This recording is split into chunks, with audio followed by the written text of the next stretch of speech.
Hello everyone, this is Shelly Gulati, your educator. Welcome you all to my YouTube channel Great Door. कैसे हैं आप सभी लोग? बढ़िया हैं? First class? कैसी चल रही है आपकी एल्टीग्रेड बायोलॉजी की तैयारी? क्लासेस में मज़ा आ रहा है? सब कुछ समझ आ रहा है, नहीं आ रहा? किसी भी टॉपिक में कुछ भी प्रॉब्लम हो, कोई डाउट हो, कोई क्वेश्चन हो तो प्लीज़ कमेंट बॉक्स में आप मुझसे पूछ सकते हैं। जल्दी से पूछिएगा और फिर हम जल्दी से आपके सारे डाउट्स को क्लियर करेंगे। और अगर आपको सब समझ आता हो, क्लासेस अच्छी लगती हो, एक्सप्लेनेशन समझ आती हो तो प्लीज़ चैनल को सब्सक्राइब कर दीजिए, क्लासेस को ज़्यादा से ज़्यादा शेयर कीजिए और लाइक भी। तो आज हम अपने एल्टीग्रेड बायोलॉजी बैच में पढ़ने वाले हैं थ्योरीज ऑफ ऑर्गेनिक एवोल्यूशन के बारे में। काफ़ी मज़ा आने वाला है आज की क्लास में। बहुत कुछ जानेंगे हम डार्विन के बारे में भी, लैमार्क के बारे में भी, लैमार्किज्म के बारे में भी। फिटेस्ट थ्योरी सुना होगा ना आपने, जिराफ वाली, बहुत फेमस है। तो सब नहीं सुनी होगी। कौन सा था फिटेस्ट वाला एग्जाम्पल, है ना? नेचुरल सिलेक्शन याद है? नहीं है? किसे किसे याद है नेचुरल सिलेक्शन वाला? किस किस ने पढ़ाई करी थी दिल लगा के, मन लगा के 11th-12th क्लास में? चलिए स्टार्ट करते हैं। Theories of organic evolution. Organic evolution means the gradual change in living organism over time leading to the formation of new species. देखो, ऑर्गेनिक एवोल्यूशन का मतलब वो धीरे धीरे होने वाले चेंजेस जो किसी जीव में, किसी लिविंग ऑर्गेनिज्म में हो रहे हैं। ये चेंजेस कोई 5, 10 या 100 साल में नहीं हो रहे, बल्कि इनमें ये जो चेंजेस हैं इसमें मिलियन और बिलियन ईयर्स लग जाते हैं, है ना? काफ़ी साल लग जाते हैं। कोई ऐसा नहीं है कि हम कहें कि 100-200 साल में ये चीज़ हो गई, ऐसा नहीं है। तो इसमें काफ़ी टाइम लग जाता है। ग्रेजुअल चेंजेस है, स्लो स्लो होता है, धीरे धीरे यानी। और इससे क्या होता है, नई प्रजातियां यानी न्यू स्पेशीज फॉर्म होती हैं। लैमार्किज्म इनकी एक थ्योरी थी, theory of inheritance of acquired character. इसको प्रपोज किया था जीन बैप्टिस्ट डी लैमार्क इन 1809। इनकी एक बुक थी फिलॉसफी जूलॉजिक। चलो देखते हैं। इस एवोल्यूशन में ना हज़ारों से लेकर लाखों साल तक लग जाते हैं, है ना? तो काफ़ी स्लोली होने वाला ये प्रोसेस है। बेसिक कॉन्सेप्ट क्या थे लैमार्किज्म के? First is internal vital forces. All living organisms have internal forces that push them to grow and become more complex. जितने भी ऑर्गेनिज्म होते हैं उसमें कुछ अंदरूनी क्या होता है, फोर्स होता है जो पुश करता है उन्हें ग्रो होने में और कॉम्प्लेक्स बनने में। यानी हर जीव में एक आंतरिक शक्ति होती है जो उन्हें प्रेरित करती है ग्रो होने में, जटिल होने में यानी विकसित होने में, और कॉम्प्लेक्स यानी जटिल होने के लिए प्रेरित करती है। Effect of environment and new needs. Changes in the environment create new needs in organisms. To fulfill these needs, they make certain efforts. Environment में चेंज होगा, क्या होगा? ऑर्गेनिज्म की ज़रूरतें भी तो होंगी, है ना? ज़रूरतें बढ़ेंगी भी, नई ज़रूरतें भी होंगी। तो इन ज़रूरतों को पूरा करने के लिए ऑर्गेनिज्म एफर्ट डालता है ना, प्रयास करता है ताकि वो अपनी ज़रूरतों को पूरा कर सके। क्लियर यहाँ तक? आगे बढ़ें। यहाँ तक कोई दिक्कत, परेशानी? चलो थर्ड हो गया use and disuse of organs. If an organ is used frequently it becomes stronger and more developed. If it is not used it becomes week और डिसअपियर्स ओवर जनरेशन।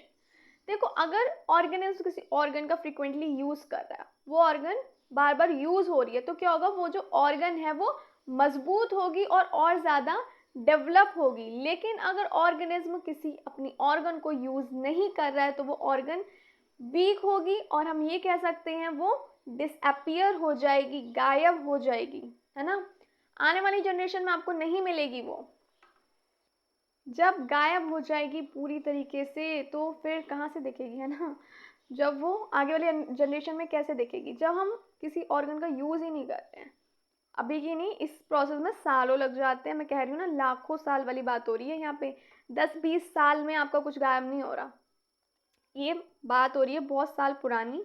तो जो ऑर्गन्स यूज़ में थी, daily work हो रहा था उससे, वो स्ट्रांग होती रहीं और विकसित होती रहीं, डेवलप होती रहीं, और जिनका इस्तेमाल नहीं हुआ वो कमज़ोर हो गई और हम कह सकते हैं गायब हो गई। Inheritance of acquired characters.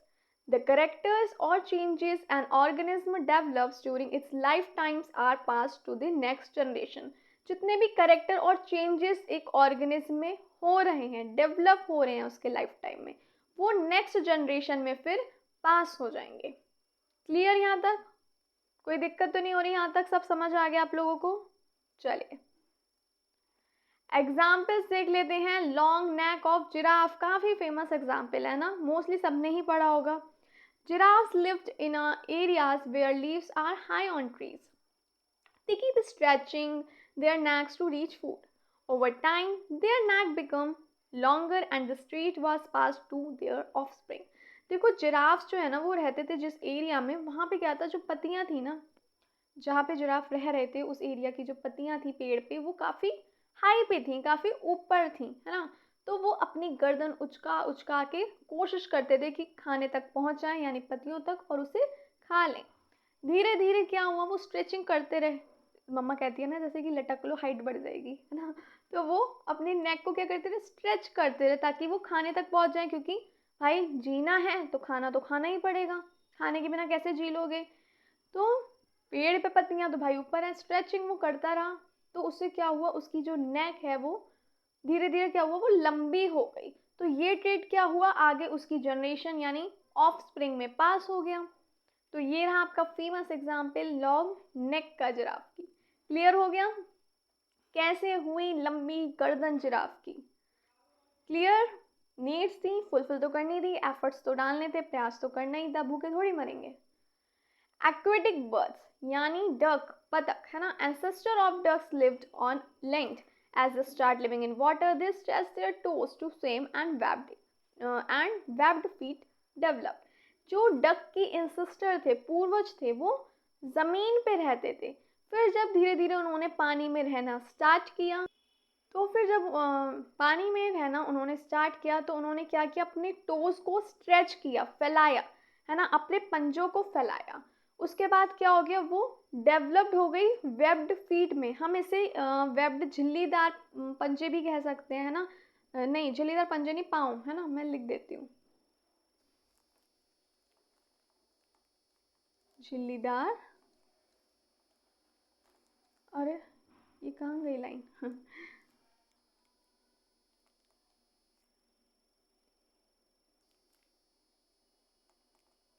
झिल्लीदार पाँव बन गए, है ना। उसने पंजे को फैलाया स्विम के लिए, फिर क्या हुआ, जो उसके झिल्लीदार पाँव डेवलप हो गए, ताकि वो, तभी तो पानी में देखते हैं ना कैसे तैरती रहती है। तो डक के जो एंसेस्टर थे, पूर्वज थे, वो ज़मीन पे रहते थे। धीरे धीरे जब पानी में रहना स्टार्ट किया, तो उसने अपने टोस को क्या किया, स्ट्रेच किया स्विम के लिए, है ना। फिर क्या हुआ, धीरे धीरे उसके झिल्लीदार पाँव डेवलप्ड हो गए। क्लियर यहाँ तक? पंजे को फैलाया। फिर आ जाएंगे snakes. Snakes evolve from lizards to hide in narrow places और burrows they stopped using limbed disappeared। जो स्नेक्स हैं उनके पूर्वज कौन है भाई, छिपकली जैसे थे। वो कैसे थे, छिपकली जैसे थे, उससे ही इवॉल्व हुए स्नेक्स। तो क्या हुआ, वो नैरो प्लेसेस और ब्यूरोज में छुपते थे, तो क्या हुआ, उन्होंने अपने लिम्स का यूज़ करना रोक दिया, तो धीरे धीरे जो लिम्स थे वो डिसअपियर्ड हो गए। यानी ज़मीन के अंदर घुसने या छुपने के लिए उन्होंने जब अपने कुछ ऑर्गन्स का यूज़ करना बंद कर दिया, है ना, लिम्स का यूज़ करना उन्होंने बंद कर दिया, तो समय के साथ उनका ये अंग लुप्त हो गया, डिसअपियर हो गया, गायब हो गया, है ना। क्लियर यहाँ तक? नेक्स्ट आ जाएगा हमारा criticism of Lamarckism. The most critic was August Weismann, है ना। Weismann's theory of continuity of germ plasm. He proved that acquired characters are not inherited. इन्होंने प्रूव किया कि जो acquired character होते हैं वो inherited नहीं होते। इन्होंने क्या किया, चूहे की पूंछ कट कर दी। He cut off the tail of mice for 22 generations. इन्होंने 22 जनरेशन्स तक चूहे की जो टेल थी वो कट करी। उसके बाद भी जो बेबीज फॉर्म हुए वो टेल के साथ हुए। This showed that changes in the body do not affect the reproductive cell. इससे ये शो हुआ जो बॉडी में चेंजेस हैं, यानी जो बॉडी में जो चेंजेस हैं वो रिप्रोडक्टिव सेल को अफेक्ट नहीं करेंगे। जो ये चेंजेस जो बॉडी में शो हुए वो रिप्रोडक्टिव सेल यानी जर्म सेल को अफेक्ट नहीं करेंगे। अदर क्रिटिसिज्म थे इसमें, no experimental proof, modern genetics disapprove inheritance of acquired traits, यानी इसका कोई ठोस सबूत नहीं मिला। मॉडर्न जेनेटिक्स ने डिसअप्रूव कर दिया inheritance of acquired traits. Clear? कोई दिक्कत तो नहीं हुई यहाँ तक? इन्होंने वैसे अच्छा काम किया ना, क्या एक्सपेरिमेंट किया, अच्छा किया। कितना दर्द हुआ होगा चूहों को कितना दर्द हुआ होगा, बेचारों की पूंछें ही काटती। आप लोग ऐसी चीज़ें ट्राई ना करें घर पे, उनमें भी जान होती है भाई, उन्हें भी दर्द होता है। कुछ होंगे होशियार, सोचेंगे हम भी ट्राई कर लें, कुछ होंगे धुरंधर बच्चे भी ऐसे चलो क्लियर हो गया। तो 22 जनरेशन तक वो चूहे की पूंछ काटते रहे। हर जनरेशन में उन्होंने चूहा हुआ काट दी पूंछ, फिर हुआ काट दिया, फिर क्या हुआ, जो भी बेबीज उसके बाद हो रहे थे वो भी टेल्स के साथ हो रहे थे। इसका मतलब ये चेंजेस जो हुए थे उससे रिप्रोडक्टिव सेल पे कोई इफेक्ट नहीं पड़ा इस पे। क्लियर? तो मॉडर्न जेनेटिक्स ने डिसअप्रूव कर दिया इनहेरिटेंस ऑफ एक्वायर्ड ट्रेट्स को। Neo-Lamarckism. Neo means new or modified. Neo-Lamarckism is a revised form of Lamarckism that tries to explain evolution using modern scientific ideas. New मतलब नया हो गया, मतलब इन्होंने modify किया, रिवाइज किया Lamarckism को, revised form of Lamarckism that tried to explain evolution using modern scientific ideas, है ना। इन्होंने explain किया evolution को किसके मदद से, मॉडर्न साइंटिफिक आइडियाज से। की फीचर्स क्या आते, except that the environment play an major role in evolution, कि इन्वायरमेंट का एक बहुत महत्वपूर्ण रोल होता है एवोल्यूशन में। Supports the idea that acquired traits can be inherited, traits can be inherit, अच्छा डबल बार मैंने बाई मिस्टेक लिख दिया, कैन बी हेरिटेड। एक सेकेंड, देखो इस पॉइंट का मतलब ये हुआ कि जब ये मानता है, सपोर्ट करता है इस आइडिया को कि अगर जर्म सेल को इफेक्ट हो रहा है ना, जर्म सेल अगर इफेक्ट हो रहा है तभी क्या होगा, हेरिडिटी, तो वो हेरिडिटी हो सकता है ना, इनहेरिट हो सकता है अगर जर्म सेल को प्रभावित कर रहा है तो, but only if they affect the germ cell. ये लाइन याद रख लीजिएगा, ये सपोर्ट कर रहा है आइडिया को that acquired traits can be inherited traits, मतलब जब ये जर्म सेल को अगर प्रभावित करेंगे तभी ये हेरिडिटी हो सकता है। Consider modern biology like cytology, embryology and genetics. इन्होंने कंसीडर किया मॉडर्न बायोलॉजी को, जैसे कि साइटोलॉजी, एम्ब्रोलॉजी और जेनेटिक्स को। सपोर्टर्स ऑफ न्यू लैमार्किज्म, ये थे इनके सपोर्टर्स जिन्होंने सपोर्ट किया न्यू लैमार्किज्म को। Edward Drinker, Cope, Herbert Spencer, Richard Semon, H D Morgan. Modern view क्या था, while pure Lamarckism is rejected, new Lamarckism opened the door for studying how environment and behavior can affect genes like in epigenetics। जो pure था Lamarckism जिसको reject कर दिया गया था, फिर जो न्यू Lamarckism था उसने क्या करा था भाई, अब ओपन कर दिए थे डोर ताकि पढ़ सकें कैसे इन्वायरमेंट और बिहेवियर जो है वो अफेक्ट करता है जीन्स को, जैसे कि एपिजेनेटिक्स, मतलब कैसे प्रभावित करता है ना, कैसे प्रभावित करता है इन्वायरमेंट और बिहेवियर जीन्स को। Darwinism, theory of natural selection, इसे प्रपोज किया था चार्ल्स डार्विन ने। बुक थी इनकी एक, on the origin of species. Darwinism is a theory of natural selection that explains how species evolve over time through small changes that help them survive better in the environment. Darwinism जो है ये theory है natural selection की, जो explain कैसी है, कैसे species evolve होते हैं, काफ़ी टाइम बाद धीरे धीरे प्रोसेस होता है एवोल्यूशन का, है ना, कैसे स्पेशीज इवॉल्व होते हैं through small changes that help them survive better in their environment. मतलब ये हुआ कैसे स्पेशीज में धीरे धीरे चेंजेस आते हैं जो मदद करते हैं उन्हें जीने में, सर्वाइव करने में इन्वायरमेंट में, इन्वायरमेंट के अकॉर्डिंग वो सर्वाइव कर पाएँ, जीवित रह सकें, है ना, अपने वातावरण में बेहतर ढंग से ढल सकें, जीवित रह सकें। तो क्या होता है, नेचुरल सिलेक्शन जो इनकी थ्योरी है ये एक्सप्लेन करती है कि कैसे स्पेशीज़ समय के साथ धीरे धीरे बदलते हैं ताकि वो सरवाइव कर सकें, है ना, वातावरण के हिसाब से अपने आप को ढाल सकें, जीवित रह सकें। Main concept of Darwinism, over production, इसे हम हाई रिप्रोडक्टिव रेट भी कह सकते हैं। Every organism produces more offsprings than can survive. देखो, ऑर्गेनिज्म जो होते हैं, हर ऑर्गेनिज्म मतलब काफ़ी सारे ऑफस्प्रिंग जो है वो प्रोड्यूस करता है ना, संतानें पैदा करता है, लेकिन सब सरवाइव करे ऐसा नहीं होता। सबसे इसका एग्जाम्पल फेमस हम बात करें मछली की, ये कितने सारे सैकड़ों अंडे देती है, लेकिन इनमें से कुछ ही होते हैं जो सरवाइव कर पाते हैं और हम कह सकते हैं जी पाते हैं। सैकड़ों अंडों में से कुछ ही होते हैं जो जीवित रहते हैं। Struggle for existence. Due to limited food, water, shelter, space, there is a competition among organisms. Limited खाना होगा, पानी होगा, शेल्टर होगा, जगह होगी, है ना, स्पेस होगा, तो इससे क्या होगा, कंपटीशन हो जाएगा ऑर्गेनिज्म के बीच।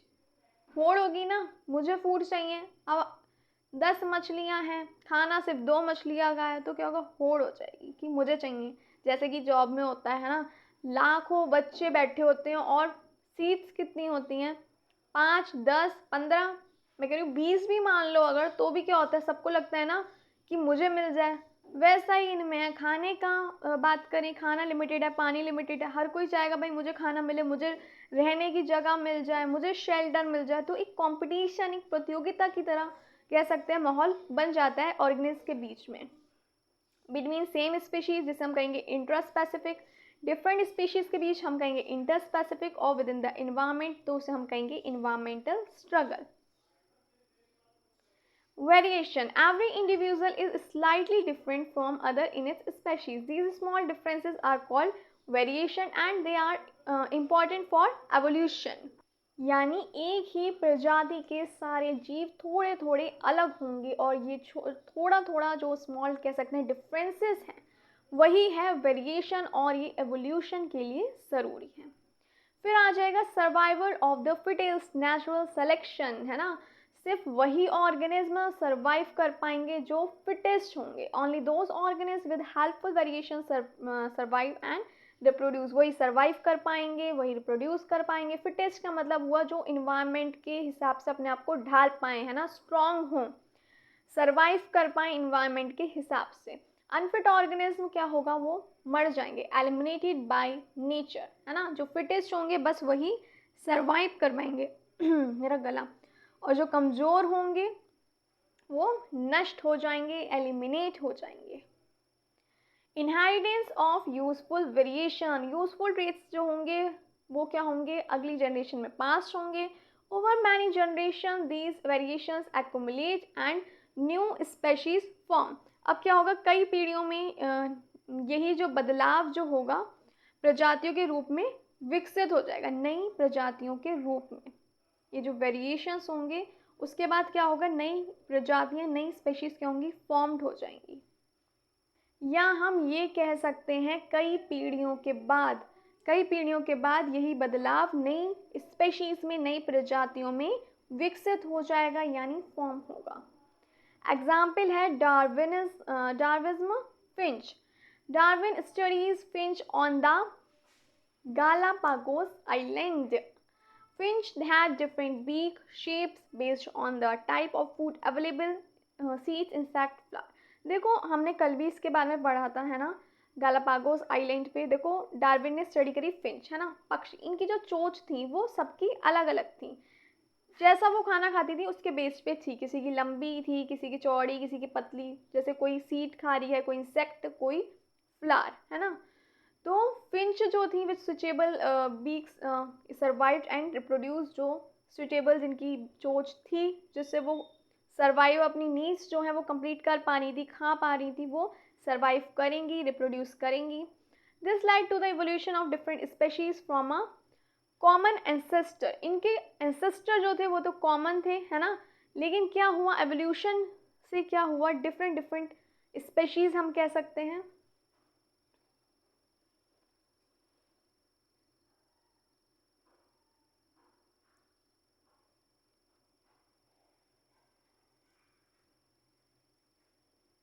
कहाँ गया, अटक क्यों गई ये पेन, कहाँ गया? आ गया। तो हम इससे ये कह सकते हैं कि नई नई प्रजातियां जो हैं विकसित हुई। कॉमन एंसेस्टर थे, पूर्वज जो थे वो कॉमन ही थे, लेकिन इससे क्या हुआ, नई प्रजातियां विकसित हुई। Clear? This led to the evolution of different species from a common ancestor. Important points क्या होंगी? Natural selects organism with useful traits, वो हो गया नेचुरल सिलेक्शन। इवोल्यूशन क्या है? ग्रेजुअल है, नॉट सडन। देखो नेचुरल सिलेक्शन वही हो गया जो फिटेस्ट होंगे, जो अपनी सर्वाइवल नीड्स को कंप्लीट कर पाएंगे, अपनी ज़रूरतों को पूरा कर पाएंगे, वातावरण के हिसाब से ढाल पाएंगे अपने आप को, वही क्या होंगे? जीवित रह जाएंगे। तो वो हो गया नेचुरल सिलेक्शन। एवोल्यूशन जो है वो स्लो प्रोसेस है, धीरे धीरे धीरे धीरे होता है, यानी एवोल्यूशन इज ग्रेजुअल। अचानक नहीं होता कि एकदम बस उठो और चेंज आ गया, है ना? अचानक नहीं होते ये चेंजेस, धीरे धीरे होते हैं। नॉर्मल अगर हम बच्चे की भी बात करें तो ऐसा तो है नहीं बच्चा पैदा होते ही स्कूल जाने लगता है, धीरे धीरे धीरे धीरे होता है। पर ये तो खैर कुछ सालों वाला चेंजेस है, बट एवोल्यूशन की अगर हम बात करें तो उसमें लाखों साल लग जाते हैं। इतना धीरे धीरे होने वाला चेंजेस है। सेलेक्टिंग ट्रेड्स के लिए जो इन्वायरमेंट है वो बहुत महत्वपूर्ण रोल प्ले करता है, बहुत इंपॉर्टेंट रोल प्ले करता है इन्वायरमेंट। सबसे बड़ा रोल इन्वायरमेंट का ही है। वातावरण में जो ढल गया, जो एडजस्ट कर गया, जिसकी ज़रूरतें पूरी हो गई, वो रहेगा जीवित, बाकी हो जाएंगे नष्ट, एलिमिनेट हो जाएंगे by nature. Limitations of Darwinism did not explain how variations occur. Mutation was discovered later. वो एक्सप्लेन नहीं कर पाए कि वेरिएशन कैसे हुई। Did not know about genes और क्रोमोसोम, जीन्स और क्रोमोसोम के बारे में नहीं पता। Could not explain sudden changes in some trait, और एक्सप्लेन भी नहीं कर पाए कुछ चेंजेस जो हो रहे थे कुछ ट्रेट्स में, है ना? म्यूटेशन बाद में डिस्कवर्ड हुआ। Modern update new Darwinism, modern science combined Darwin's theory with genetics and leading to new Darwinism. देखो मॉडर्न साइंस ने कंबाइन कर दिया था डार्विन थ्योरी को जेनेटिक्स से, है ना? तो क्या हुआ था? लीडिंग टू न्यू डार्विनिज्म, मतलब नया न्यू डार्विनिज्म जो है वो बना। क्लियर? इसमें ऐड किया गया म्यूटेशन का, रिकॉम्बिनेशन और जेनेटिक ड्रिफ्ट का रोल। ये सब हम पहले क्लासेस में पढ़ चुके हैं, है ना? क्या होता है mutation. Explains how variations are created and inherited, explain किया कैसे जो वेरिएशंस हैं वो क्रिएट हुई और इनहेरिट हुई। इससे यह समझ आया कैसे हम कह सकते हैं जो लक्षण हैं, लक्षण कैसे बनते हैं और कैसे आगे कह सकते हैं आगे जाते हैं, है ना? Generation to generation. Mutation theory से दिया था ह्यूगो डी व्राइज ने, है ना? व्रीज ने, सॉरी। और ये एक डच बॉटनिस्ट थे। इनका एक्सपेरिमेंट बेस्ड था इवनिंग प्राइमोस प्लांट पे, यानी इनोथेरा लैमार्कियाना पे। What is mutation theory? Mutation theory states that new species are formed suddenly due to large and sudden change in organism. जब mutation मतलब होता है change, है ना? सीक्वेंस में चेंज आ गया। नई स्पेशीज कब फॉर्म हुई? जब एक बड़ा और अचानक बदलाव आया, चेंज आया म्यूटेशन में, है ना? म्यूटेशन हुआ है, सॉरी, बदलाव इन कह रही हूँ, म्यूटेशन ऑर्गेनिज्म में जब कुछ चेंजेस हुए म्यूटेशन की वजह से, हम कह सकते हैं म्यूटेशन हुआ, चेंज इन सीक्वेंस, है ना? तो क्या हुआ? नई स्पेशीज फॉर्म हुई जब सडनली लार्ज और सडन चेंजेस हुए ऑर्गेनिज्म में। These mutations are discontinuous, sudden थे, ग्रेजुअल नहीं थे, कोई धीरे धीरे वाला प्रोसेस नहीं था, अचानक थे, हेरिटेबल थे, पास्ट हुए to the next generation, provide new traits which में form a new species. New traits provide हुए जिस वजह से क्या हुआ? नई स्पेशीज फॉर्म हुई, यानी ये नए गुण लाते हैं जिससे नई प्रजातियां बनती हैं। क्लियर हो गया यहाँ तक? कोई दिक्कत बताओ अगर कोई दिक्कत आ रही हो तो। यहाँ तक सब क्लियर हो रहा है? कोई दिक्कत तो नहीं आ रही किसी टॉपिक में, कोई लाइन में, कोई डाउट? सब क्लियर है? बढ़े आगे?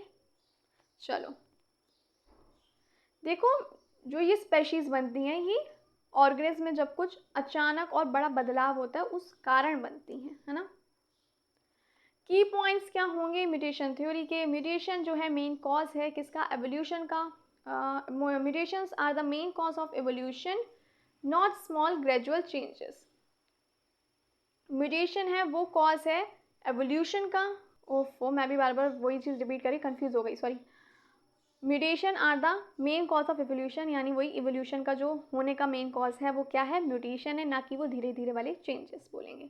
क्या है, म्यूटेशन है मेन कॉज एवोल्यूशन का। म्यूटेशन सडनली होता है, नॉट ओवर लॉन्ग पीरियड्स, मतलब जो म्यूटेशन है वो अचानक होगा। म्यूटेशन में भी बेनिफिशियल, हार्मफुल और न्यूट्रल, मतलब मददगार भी हो सकता है, नुकसानदायक भी हो सकता है और न्यूट्रल भी हो सकता है, यानी लाभदायक भी हो सकता है, हानिकारक भी हो सकता है। बेनिफिशियल म्यूटेशंस आर प्रिजर्व्ड, जो बेनिफिशियल म्यूटेशन होगा उसे प्रिजर्व कर लिया जाएगा और जो हार्मफुल वाला होगा उसे नेचर के द्वारा रिमूव कर दिया जाएगा, समाप्त कर दिया जाएगा। New species can be formed in one generation if mutation is significance, एक ही जनरेशन में नई प्रजातियां बन सकती हैं अगर, यदि कह सकते हैं, म्यूटेशन बड़ा हो। Example, Hugo de Vries observed many sudden changes in evening primrose plant like different. He believed these were new species formed due to mutation. Hugo de Vries ने observed किया थे sudden changes evening primrose plant पे, अलग अलग changes थे, जैसे फूलों का रंग, पत्तियों का आकार, है ना, प्लांट हाइट हो गई। He believed these were new species formed due to mutation. उनका मानना था जो नई स्पेशीज फॉर्म्ड हुई हैं वो किस वजह से हुई हैं, ये हुई हैं म्यूटेशन की वजह से। अच्छा, इसका नाम इवनिंग प्राइमोस इसलिए पड़ा प्राइमोस क्योंकि इसमें जो फ्लावर है ये एक फ्लावरिंग प्लांट है, सबसे पहले हम लोग जानते हैं, हम पहले पढ़ चुके हैं, और इसमें शाम के समय ही फूल खिलते हैं, इसलिए इसका नाम पड़ गया evening primrose. Clear clear clear clear, आगे बढ़ें, देखें आगे क्या क्या है। डिफरेंस फ्रॉम डार्विन्स थ्योरी, देख लेते हैं क्या क्या डिफरेंस है, फीचर्स। टाइप ऑफ चेंजेस, देखो म्यूटेशन में क्या होंगे, सडन होंगे, डिसकंटिन्यूस होगा, है ना, अचानक होने वाले चेंजेस होते हैं इसमें। और डार्विन में अगर हम बात करें नेचुरल सिलेक्शन में, तो ये धीरे धीरे होने वाले चेंजेस हैं, स्लो एंड ग्रेजुअल। अगर हम बात करें म्यूटेशन थ्योरी में, तो एवोल्यूशन का कॉज है म्यूटेशन, और डार्विन थ्योरी में एवोल्यूशन का कॉज है वेरिएशन और natural selection. Speed of evolution fast होगी म्यूटेशन में, और डार्विन थ्योरी में स्पीड जो होगी एवोल्यूशन की वो धीरे होगी, लाखों साल लग जाएंगे चेंजेस में। Criticism of mutation, overemphasis on mutation. Evolution is not only due to mutation. Mutation plus natural selection together play a role. जो मॉडर्न सिंथेटिक थ्योरी थी, क्या कहा गया, देखो एवोल्यूशन जो है वो सिर्फ म्यूटेशन की वजह से नहीं, बल्कि म्यूटेशन और नेचुरल सिलेक्शन दोनों ही मिलकर एक महत्वपूर्ण रोल अदा करते हैं। Mutations, most mutations are harmful, कुछ म्यूटेशन हार्मफुल भी होते हैं। Rarely do they give advantages, so they alone can explain evolution. देखिए, लाभदायक म्यूटेशन मतलब बहुत कम होते हैं, so they alone can't explain evolution, इसलिए अकेले म्यूटेशन से विकास नहीं हो सकता, एवोल्यूशन नहीं हो सकता। Not all mutations are large. Hugo de Vries emphasized large mutation, but most mutations are small and subtle. देखो, ह्यूगो डी व्रीज ने लार्ज, बड़े म्यूटेशन की बात करी थी, बल्कि ज़्यादातर जो म्यूटेशंस होते हैं वो छोटे होते हैं। Experiment error, later studies showed that the changes in evening primrose were due to chromosomal changes, not true genes mutation. बाद में ये पता चला जो चेंजेस हैं ये आए हैं इवनिंग प्राइमरोज में, वो क्रोमोसोमल चेंज की वजह से, ना कि ट्रू जीन म्यूटेशन की वजह से। क्लियर, ना कि असली जीन म्यूटेशन की वजह से ये चेंजेस थे, ये थे क्रोमोसोमल चेंजेस की वजह से इवनिंग प्राइमरोज में ये चेंजेस आए। Doesn't explain adaptation, mutation theory can not fully explain how organism adapt slowly to their environment. Mutation theory जो थी वो पूरी तरीके से ये एक्सप्लेन नहीं कर पाई कि कैसे जो ऑर्गेनिज्म होते हैं वो एडेप्ट करते हैं धीरे धीरे वातावरण के अनुसार, कैसे ढलते हैं वातावरण के अनुसार। कंक्लूजन क्या है, देखो, mutation theory introduce the importance of sudden genetic changes in evolution. Mutation theory ने इंट्रोड्यूस किया, क्या इंपॉर्टेंस क्या है सडन जेनेटिक चेंजेस की एवोल्यूशन में। Although alone is not fully correct, it helped establish the role of mutation in the modern understandings of evolution. देखो, mutation theory ने ये समझाने में मदद करी कि जो जेनेटिक चेंजेस हैं वो विकास के कारण भी, एक सेकेंड पेन ले लिया जाए, एक सेकेंड, हाँ, विकास के कारण भी हो सकते हैं, विकास के कारण भी हो सकते हैं, है ना। एवोल्यूशन में जो बात हो रही है, mutation theory introduce the importance of sudden genetic changes in evolution. Mutation theory ने ये समझाने में मदद की कि जो जेनेटिक चेंजेस हैं वो विकास के कारण भी हो सकते हैं, बल्कि ये सिद्धांत पूरी तरीके से करेक्ट नहीं था। It had the establish the role of mutation in the modern understanding of evolution, लेकिन इससे मॉडर्न सिंथेटिक थ्योरी का रास्ता साफ हो गया। आज मॉडर्न सिंथेटिक थ्योरी जो है उसने कंबाइन किया है mutation, natural selection, genetic drift और बाकी फैक्टर्स को, ताकि वो एवोल्यूशन को एक्यूरेटली एक्सप्लेन कर सके, समझा सकें, एवोल्यूशन को बेहतर तरीके से एक्यूरेटली बता सकें। समझ आ गया आप लोग को? कोई दिक्कत परेशानी यहाँ तक? फिर समझना तो नहीं है, यहाँ तक क्लियर हो गया ना? थोड़ा कंफ्यूजिंग लग रहा हो तो फिर बता देती हूँ। मॉडर्न थ्योरी ये समझाने में मदद करी कि जेनेटिक चेंजेस जो हैं वो एवोल्यूशन, जो जेनेटिक, ओफो मैं ही वो हो रही हूँ बार बार आपकी लाइन में, इतनी देर हो गई आज तो इससे पहले भी पता है क्लास थी। म्यूटेशन थ्योरी ये समझाने में मदद करती है कि जो जेनेटिक चेंजेस हैं, ये जो सडन जेनेटिक चेंजेस हैं वो विकास के कारण भी हो सकते हैं। ये सिद्धांत पूरी तरीके से सही नहीं था और इससे क्या हुआ, मॉडर्न सिंथेटिक थ्योरी का रास्ता साफ हो गया। मॉडर्न सिंथेटिक थ्योरी ने कंबाइन किया mutation, natural selection, genetic drift और अदर फैक्टर्स को, ताकि वो एवोल्यूशन को एक्यूरेटली एक्सप्लेन कर पाए। आज पता है बहुत थकान हो गई, पहले ऑफलाइन क्लास थी एक मेरी इससे पहले, और फिर आप लोग की क्लास का टाइम, इसके बाद शाम वाली क्लास की तैयारी, काफ़ी बिजी शेड्यूल हो गया सच्ची। चलिए, आज की क्लास यहीं कंप्लीट होती है। अच्छी लगी हो class and please like, share and subscribe and thank you for watching. मिलती हूँ फिर आपसे नेक्स्ट क्लास में और बहुत कुछ पढ़ेंगे, और अगर कोई दिक्कत हो तो कमेंट बॉक्स में पूछ लेना। मिलते हैं फिर, तब तक के लिए bye, take care of yourself and your family. Thank you for watching.